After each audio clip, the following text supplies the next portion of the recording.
As pieces of clothing were removed from the girl's body one by one, she could never have imagined the fate awaiting her.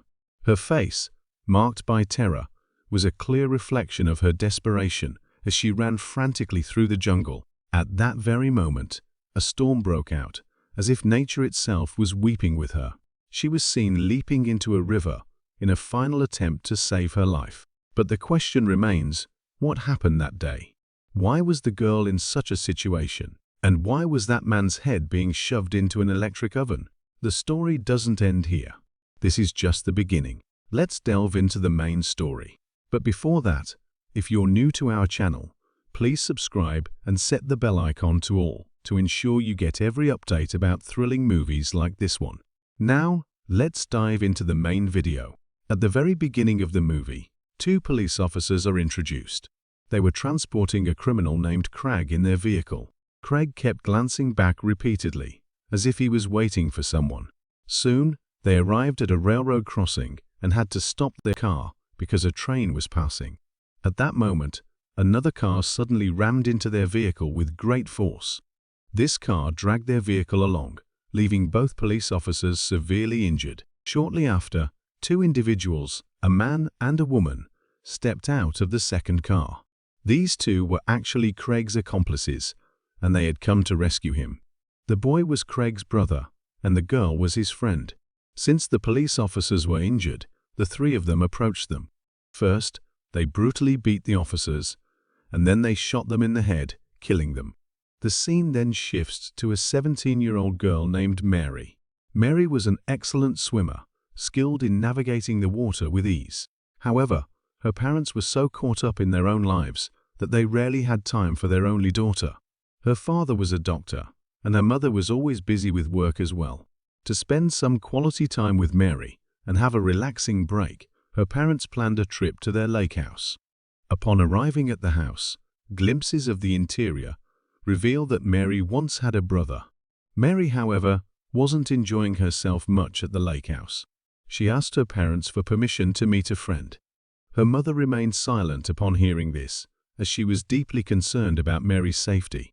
Mary's mother forbade her from going, but her father allowed her. He even gave her some money along with the car keys, thinking it might be useful. However, Mary's mother was unhappy with this decision. Mary then set off to meet her friend, who worked as a cashier at a shop in town. While chatting, the two of them noticed a boy who had been in the shop for quite some time. He appeared to be watching them closely, while pretending to browse the items. Eventually, the boy approached the counter and asked Mary's friend for a cigarette. However, since he appeared to be underage, her friend refused to sell him one. The boy then said, "If you give me a cigarette, I'll invite you to a party where we'll have a lot of fun."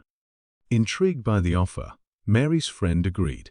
As the boy pulled money from his pocket to pay for the cigarette, he accidentally revealed a bill with bloodstains on it.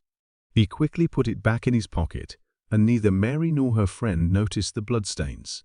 The three of them eventually arrived at the boy's house. Mary decided to stay in the car and didn't go inside. Meanwhile, her friend and the boy entered the house, leaving Mary waiting in the car.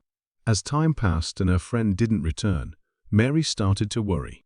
She decided to go inside and look for her friend. Upon entering, she found her friend and the boy sitting together, drinking alcohol and smoking cigarettes, laughing and enjoying themselves. Concerned, Mary said to her friend, "It's getting late. We should leave now." However, her friend insisted, "Oh Mary, come on. Stay and have some fun with us." Reluctantly, Mary agreed to stay. She joined them, drinking and smoking, and soon the three of them were enjoying themselves together. Later, Mary received a call from her mother, who asked anxiously, "Where are you? When are you coming home?" "I'm really worried." Mary responded, "Mom, I'm with my friend right now. If you're okay with it, I'd like to stay at her place tonight." Before Mary's mother could respond, the call was disconnected due to a network issue. Mary and her friend continued talking and having fun, unaware of the danger approaching. A while later, the boy's family arrived. To Mary's horror, they turned out to be the same people who had murdered the police officers Craig, his brother, and their friend. In reality, Crag was the boy's father. Furious, Crag scolded his son, saying, "The police are after me, and here you are having fun with girls. Don't you have any sense?" After this, Crag ordered his brother and friend, "Capture these two girls and lock them up." Following his instructions, they grabbed Mary and her friend. Terrified, both girls began to panic. Mary pleaded desperately, "Please let us go. I promise I won't tell anyone about you." But Crag paid no attention to her pleas. Instead, his brother took out a knife and began threatening them, further intensifying their fear. In her desperation, Mary turned to the boy Crag's son and her friend for help, begging him to intervene and save them. Even though Mary's friend wanted to help, she was helpless in the face of her father Crag's wrath. As a result, neither of them could find a way to escape or call for help. Using her wits, Mary's friend managed to free herself and ran toward the bathroom. She locked the door and attempted to call the police. However, Crag's brother climbed in through the window, caught her, and snatched her phone, smashing it to pieces. He also beat her mercilessly for trying to call for help. At the same time, they destroyed Mary's phone as well to ensure she couldn't contact anyone. They then abducted Mary and her friend, forcing them into a vehicle as they planned to leave the area. During the journey, Mary noticed that they were heading toward the road that led to her family's lake house. Realizing this, she quickly devised a plan. With quick thinking and agility, Mary discreetly opened the car door and attempted to escape. This action destabilized the car, causing it to swerve violently and crash into a tree. The crash left the vehicle severely damaged, creating a momentary opportunity for escape. Seizing the chance, Mary's friend started running away. However, Crag's brother and his companion immediately began chasing her. While trying to escape, Mary's friend ran into a factory and began screaming for help. However, Crag's brother and his companion quickly caught up to her and dragged her back. They tied up both girls and threw them to the ground. Crag then turned to his son and said, "Since you're their friend, you should be the one to mistreat them. Do whatever you want." But his son outright refused, clearly unwilling to harm them. This refusal enraged Mary's friend, who began yelling and cursing at Crag and his group. Furious, Crag grabbed a knife and deeply slashed her stomach, leaving her to suffer in pain. Crag then turned his attention to Mary. First, he beat her mercilessly, and then he subjected her to cruel and degrading treatment. His companion assisted him in this act, adding to Mary's torment. Amidst this chaos, Mary spotted an opportunity. She grabbed a nearby rock and struck Crag on the head with all her strength. This unexpected attack left him disoriented, allowing Mary to break free and run for her life. She eventually reached the edge of the water, desperate to find a way to escape. Soon, Crag and his companion arrived at the lake. Upon spotting Mary, Crag began shooting at her. However, none of the bullets hit her. Mary quickly dove into the lake and started swimming away, using her skills as an expert swimmer to escape. Crag continued firing at her. Before Mary could reach the shore, one of the bullets struck her, severely injuring her. She didn't die, but lost consciousness in the water due to the injury. Believing she was dead, Crag and his group left the area. Seeking help, they made their way to a nearby house by the lake. Unbeknownst to them, the house belonged to Mary's parents. Crag's brother and his son were injured, so they sought assistance from the residents. Mary's parents, unaware of who these people were, agreed to help. Mary's father, being a doctor, began treating their injuries. Meanwhile, Mary's mother said, "Since you're our guests, you're welcome to stay in our guest house for the night. It's raining heavily outside, and you don't seem to have a vehicle." Crag and his group gratefully accepted the offer, hiding their true intentions. Crag and his group agreed to stay, and Mary's mother prepared coffee for everyone. Later, when Crag's son went to the kitchen to put his cup away, he noticed a photograph of Mary on the fridge. Realizing that these were Mary's parents, he froze in shock. Afraid that his father, Crag, might harm Mary's parents if he found out, he decided to keep this discovery to himself. Overwhelmed with guilt, he sat down and began to cry silently. He felt deeply ashamed, knowing that if he hadn't brought his father and the others to his house earlier, none of this would have happened to Mary and her friend. He blamed himself for their suffering and possible deaths. Before leaving the kitchen, he placed Mary's locket on the table as a silent gesture of remorse and returned to join the others. As the night grew darker, everyone decided to sleep. Mary's parents prepared to retire to their room, but just as they were about to go, they heard a strange noise coming from outside the house. Alarmed, they paused, unsure of what the noise could mean. When Mary's mother stepped outside to check, she was shocked to find Mary lying there, severely injured. Overcome with fear and disbelief, they rushed to her side immediately. Seeing their daughter in such a condition completely broke their hearts. They quickly brought Mary inside. The bullet had struck her back, and they knew they needed the proper tools to treat her. Mary's mother hurried to the kitchen to gather everything needed for the procedure. While there, she noticed Mary's locket lying on the floor. She picked it up and went to her husband, saying, "When I went outside, Mary was wearing this locket. And now look, I found it in the kitchen." Mary's mother then added, "Craig's son went into the kitchen earlier, so it's certain that he was the one who left it there." A sense of realization and dread crept in as they began to connect the dots. Tears filled Mary's mother's eyes as she realized, "They did this to our daughter." Overcome with sorrow, she cried, and her husband joined her in mourning. As they began treating Mary's wounds, they realized the extent of the cruelty inflicted upon her. The injustice made them both furious, and Mary's father made a firm decision. They must be made to pay for this. He asked his wife for the keys to the boat, determined to leave immediately. He knew they had to get away to save Mary's life. Mary's mother handed him the keys, and he swiftly made his way to the boat, intending to escape by the water. Meanwhile, everyone in the guest house was asleep. However, Craig's son couldn't sleep. Quietly, he went to his father's room and took the gun.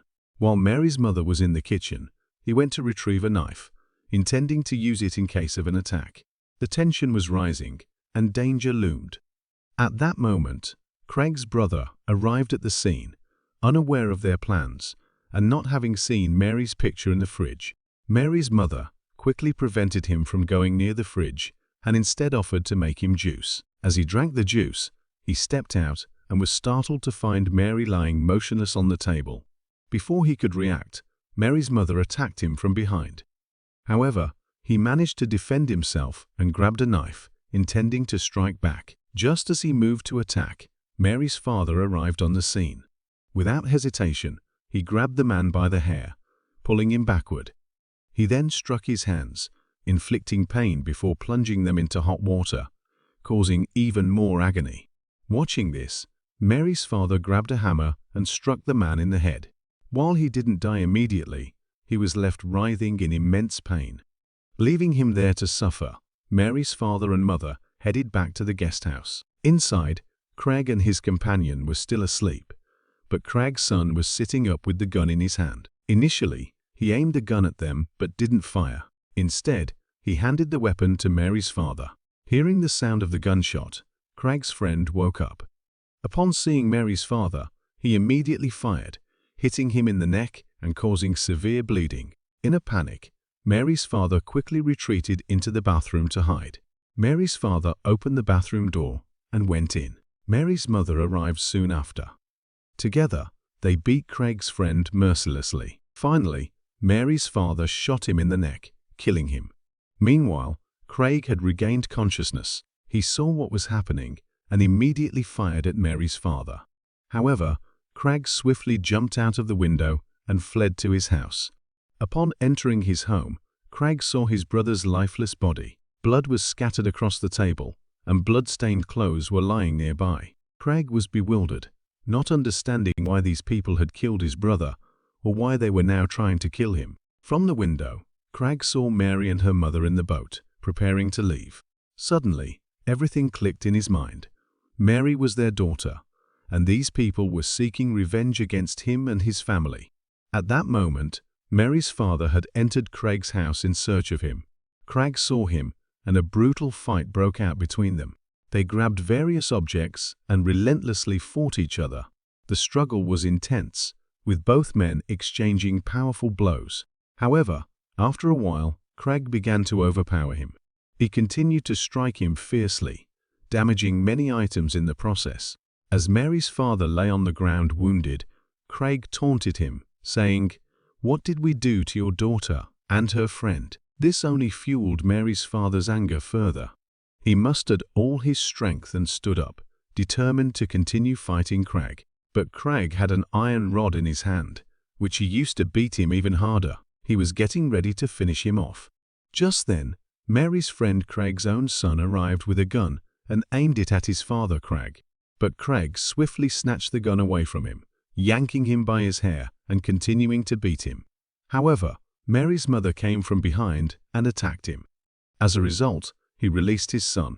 At that moment, Mary's father arrived. Then, the two of them began to beat Craig. They hit him so much that he was seriously injured and immediately lost consciousness. Afterwards, they started to leave with their daughter Mary and Craig's son in the boat. Since Craig was still alive, Mary's father couldn't be at peace. He couldn't let the person who hurt his daughter live. Therefore, he returned and cut Craig's body with a sharp knife, causing him severe injury. While he was unconscious, meaning his entire body had become useless, he had turned into a living corpse, unable to move. When Craig regained consciousness, he asked Mary's father, "You're a doctor, a surgeon. Tell me, what did you do to me? Did I undergo some surgery?" In response, Mary's father answered, "Everything I have done. Now you will enjoy it greatly. But yes, you will have fun as long as you stay alive." After that, they put Craig's head in the oven, turned the oven on to full speed, and left him there. As a result, he began to experience immense pain. His head started to melt, and smoke began to rise from the oven. Suddenly, his head exploded and shattered into many pieces. This was how his painful death occurred. Mary's parents' revenge was complete. Now, from this story, we learn that we should always give time to our children. We should talk to them openly, engage in recreational activities together, so that they grow not only physically, but also mentally. If, for any reason, you cannot spend time with your children, always keep an eye on them and ensure their safety. So, that's all for today. Until the next video, stay well and take care of yourself. If you are a regular viewer of our channel, please share your valuable feedback, and for new viewers, we kindly request you to subscribe to our channel and become part of our audience.